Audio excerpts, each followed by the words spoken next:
এই সংসারে বিভিন্ন ধরনের লোক আছে। কেউ ধনী, কেউ দরিদ্র, কেউ উঁচু কুলে জন্মগ্রহণ করেছে, কেউ নিচু কুলে জন্মগ্রহণ করেছেন।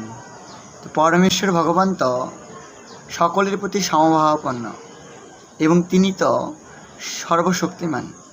তাহলে এই জগতের সমস্ত জীবের মধ্যে কেন এত বিচিত্রতা দেখা যায়? কেন কেউ ধনী হয়ে জন্মগ্রহণ করে? কেনই বা কেউ দরিদ্র হয়ে জন্মগ্রহণ করে? কেন এত বৈচিত্র্য? পরমেশ্বর ভগবান সত্যিই স্বতন্ত্র। শ্রীমদ্ ভাগবতে প্রথম স্কন্ধের প্রথম অধ্যায়ের প্রথম শ্লোকে ভগবানকে স্বরাট বলে সম্বোধন করা হয়েছে, অর্থাৎ তিনি হচ্ছেন পূর্ণ স্বতন্ত্র। এই জগতের সমস্ত জীবরা হচ্ছে ভগবানের নিত্য অবিচ্ছেদ্য অংশ। ভগবদ্গীতাতে ভগবান বলেছেন, মম এব অংশ জীবলোক জীবভূত সনাতন। এই জগতের সমস্ত জীব হচ্ছে ভগবানের নিত্য এবং অবিচ্ছেদ্য অংশ। সেই জন্য ভগবান এই জগতের জীবকে পূর্ণ স্বতন্ত্র অধিকার দিয়েছেন।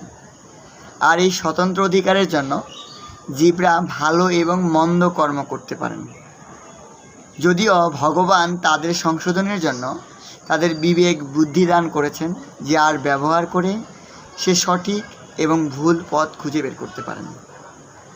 কিন্তু তথাপিও জীবরা যখন অসৎকর্ম করেন তার ফলে অসৎ দেহ প্রাপ্ত হন এবং সৎকর্মের ফলে সৎ দেহ বা উচ্চ গতি প্রাপ্ত হয়।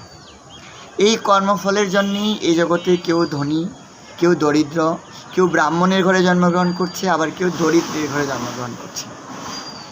কেউ অনেক বুদ্ধিমান, কেউ অনেক বোকা।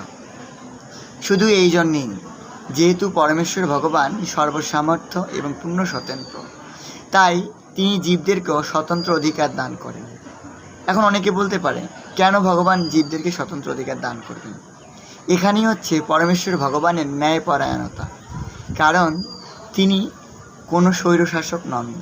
পক্ষান্তরে তিনি হচ্ছেন সমস্ত জীবের সুহৃদ, সমস্ত জীবের পরম আনন্দ এবং সমস্ত জীবের পরম সুখের উৎস। সেই জন্য তিনি কারো স্বতন্ত্র অধিকারে হস্তক্ষেপ করেন না। পক্ষান্তরে তিনি সকলের কর্ম অনুযায়ী তাকে উপযুক্ত ফল প্রদান করে সঠিক মার্গ প্রদর্শনের সুযোগ প্রদান করেন। এই জন্যই এই জগতে কেউ ধনী হয়ে জন্মগ্রহণ করে, কেউ দরিদ্র হয়ে জন্মগ্রহণ করে এবং কেউ উচ্চ নিচু, কেউ ধার্মিক এবং অধার্মিক হয়ে জন্মগ্রহণ করে। হরি বল।